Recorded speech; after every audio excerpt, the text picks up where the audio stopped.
नमस्कार, आप देख रहे हैं अपना भारत।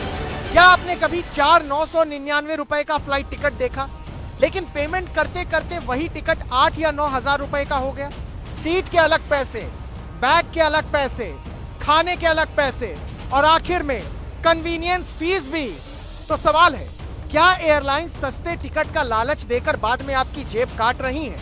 अब यही मामला सुप्रीम कोर्ट पहुंच चुका है। अदालत ने केंद्र सरकार से 2 हफ्ते के अंदर नए एविएशन नियम पेश करने को कहा है। आइए आसान भाषा में समझते हैं पूरी कहानी। आज एयरलाइंस की कमाई सिर्फ टिकट बेचने से नहीं होती।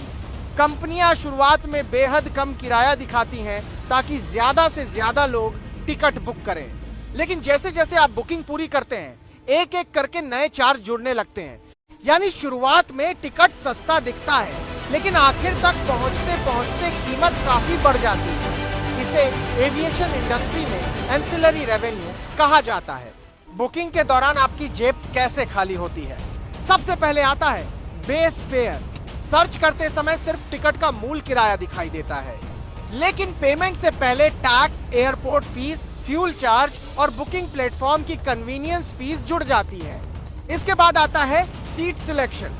अगर आपको विंडो सीट चाहिए या परिवार के साथ बैठना है तो उसके लिए अलग से भुगतान करना पड़ सकता है।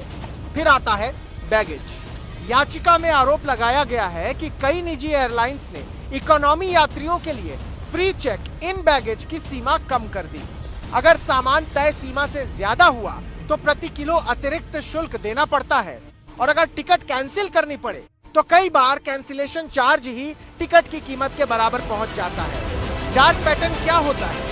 सरकार पहले ही मान चुकी है कि कई ऑनलाइन बुकिंग प्लेटफॉर्म ऐसे तरीके अपनाते हैं जिनसे ग्राहक भ्रमित हो सकते हैं। जैसे स्क्रीन पर बार बार दिखाना कि सिर्फ 2 सीटें बची हैं ताकि ग्राहक जल्दी फैसला ले, या आपकी अनुमति के बिना इंश्योरेंस या दूसरी सर्विस कार्ट में जोड़ देना, या फिर असली कीमत आखिरी स्टेप तक छिपा कर रखना।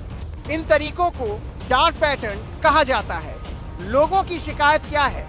एक सर्वे के मुताबिक बड़ी संख्या में यात्रियों ने कहा कि उन्हें फ्लाइट बुक करते समय ऐसे चार्ज देने पड़े जिनकी जानकारी शुरुआत में नहीं दी गई थी। कई लोगों ने यह भी कहा कि उनकी अनुमति के बिना अतिरिक्त सेवाएं कार्ट में जोड़ दी गई। किराया बार बार क्यों बदलता है? भारत में एयर टिकट का किराया सरकार तय नहीं करती। एयरलाइंस मांग और उपलब्ध सीटों के हिसाब से कीमत बदलती रहती है। जैसे जैसे सीटें भरती जाती हैं, टिकट महंगा होता जाता है। इसी वजह से त्योहारों और छुट्टियों के दौरान किराया कई गुना बढ़ जाता है। सुप्रीम कोर्ट में क्या हुआ? यह मामला एक जनहित याचिका से शुरू हुआ। याचिका में मांग की गई है कि एयरलाइंस की मनमानी रोकने के लिए एक मजबूत और स्वतंत्र रेगुलेटर बनाया जाए। सुप्रीम कोर्ट ने केंद्र सरकार से पूछा कि नए एविएशन नियम लागू करने में देरी क्यों हो रही है।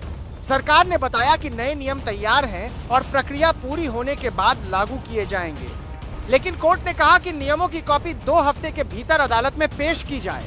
अब इस मामले की अगली सुनवाई 3 अगस्त को होगी। क्या बदल सकता है? अगर नए नियमों में टिकट की कीमत और अतिरिक्त शुल्क को लेकर पारदर्शिता बढ़ाई जाती है तो यात्रियों को बड़ी राहत मिल सकती है। लेकिन जब तक नए नियम लागू नहीं होते, हर यात्री को एक बात याद रखनी चाहिए। फ्लाइट बुक करते समय सिर्फ पहला दिखने वाला किराया मत देखिए। पेमेंट करने से पहले हर चार्ज ध्यान से पढ़िए, क्योंकि कई बार सबसे सस्ता टिकट सबसे महंगा सौदा साबित हो सकता है। अगर आपको ये जानकारी उपयोगी लगी हो तो वीडियो को लाइक करें, शेयर करें और अपना भारत को सब्सक्राइब करना न भूलें।